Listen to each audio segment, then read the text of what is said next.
Chapter 19 is called The Return. I hope you guys are enjoying this book as much as I am. It's actually the first time I've ever read it, so I'm really liking it. Chapter 19, The Return. For a long time, Poppy gazed at the lifeless body of Mr. Oakhax. She thought that she should be feeling triumphant joy. Plain gladness would have been good enough.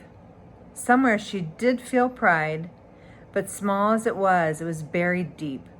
What Poppy felt now was just weariness, as if she aged 4 seasons over the last hour. She felt old. Before her on the grass lay one of Mr. Oakhax's feathers. Poppy had never really looked at an owl's feather. This one was quite lovely. It was a molted brown color with a white tuft on top, soft as baby's breath. She picked it up, and in the breeze, the veins stirred slightly. With a sigh, Poppy slipped the feather into her sash. Then she turned and looked back at the cornfield. At first she thought what she most desired was to lie down and sleep. It was growing dark, but a moment's thought made her realize that sleep was impossible. What she needed to do was to tell somebody about her discoveries and what had happened.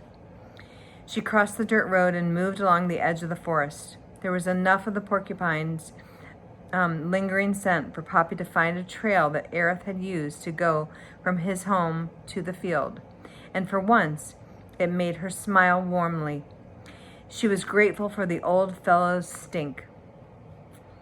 Plunging directly into Dimwood Forest, Poppy traveled slowly, methodically, taking the time to for proper precautions. Now and again she paused to absorb the lush view, the way moonlight flittered through the fragrant air, a very tall tree, a particularly beautiful fern, a bush laden with blackberries as big as her head.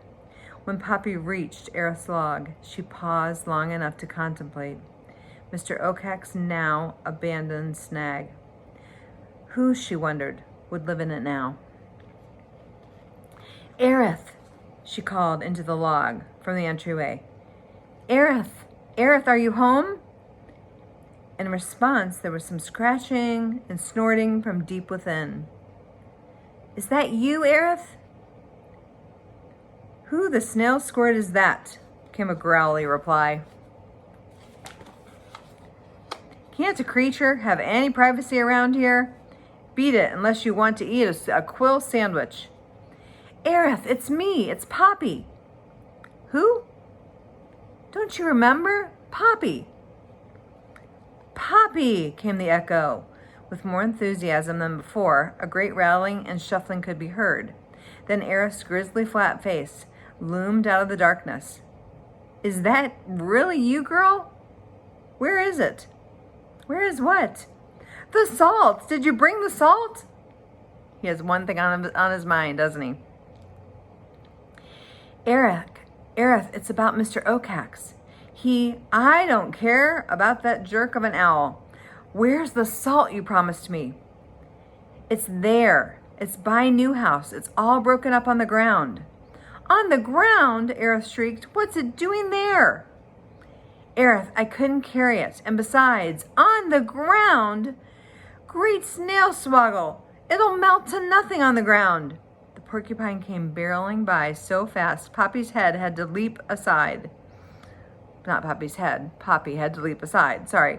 The next moment, he was all but running down the trail. Can I sleep here?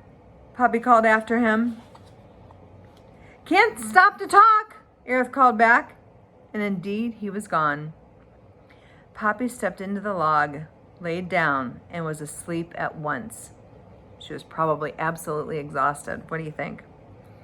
She slept until the sun was high. When she awoke, Aerith had not yet returned. So she went out, found some seeds, ate them, returned to the log, and slept again until dusk. This time when she awoke, Aerith was there. He was chewing in a roisterous, slobbering way on a chunk of salt. Hello, Poppy said. Aerith didn't even look up. Delicious. Best salt I ever had. He licked his lips. Awesome. Then you got some of it. Some of it? Are you kidding? All of it. I'm just about ossified. This is the last bit. It was all pure, wonderful salt. Absolutely delicious. Absolutely divine. Aerith, what's that? Did you see Mr. Okax? Oh yeah, him. Dead. What happened? Poppy told him. The porcupine, though busy with the salt, slowed his slobbering to listen to Poppy. When Poppy finished her story, she asked Aerith, "What do you think?" Aerith shook his head. Never thought I'd appreciate that owl's hard head. But if what you say is true, it is. Well, I'm grateful he broke up the salt lick. Really, Poppy, that's incredible stuff. You want some? I mean, a small taste of it? Aerith, what's that? I'm going home now. May I come back and visit? Sure, Poppy, sure, anytime, and bring some salt. I'm going now. Poppy, what? You're the salt of the earth. Poppy crossed Glitter Creek by using the bridge. The rest of the way she traveled by the side of Tar Road. By the time she had reached Gray House, it was late. I'm going to continue in a second, but what did it mean when Aerith said, Poppy, you're the salt of the earth? What does that mean? Think on that. Think of the things that happened. Think of what just transpired with Poppy and Mr. Okax and the salt lick and Aerith himself. What do you think?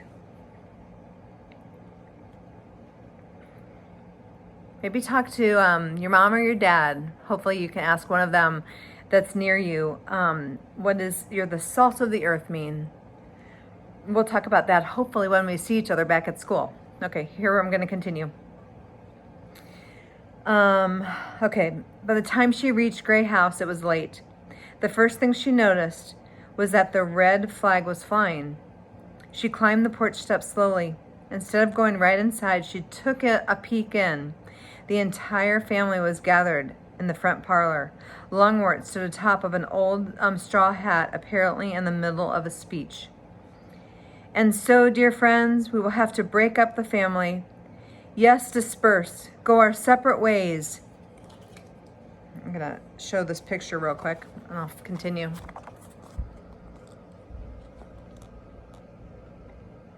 Can you see it?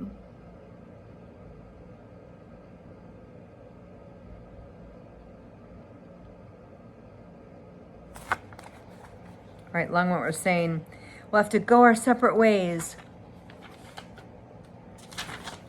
We'll have to forage on our own.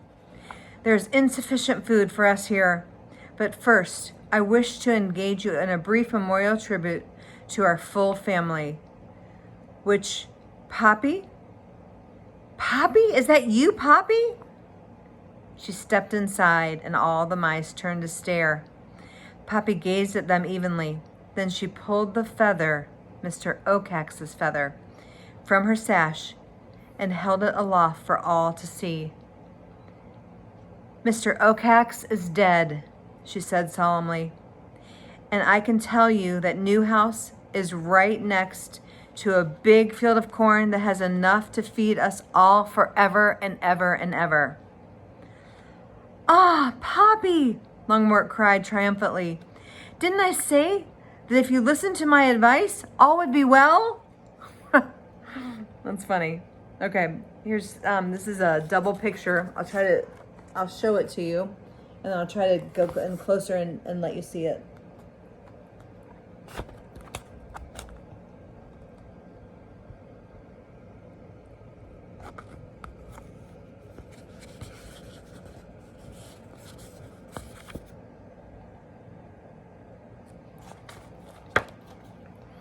Okay, that kind of makes me laugh. Ah, Poppy, Longwort cried triumphantly. Didn't I tell you that if you listened to my advice, all would be well?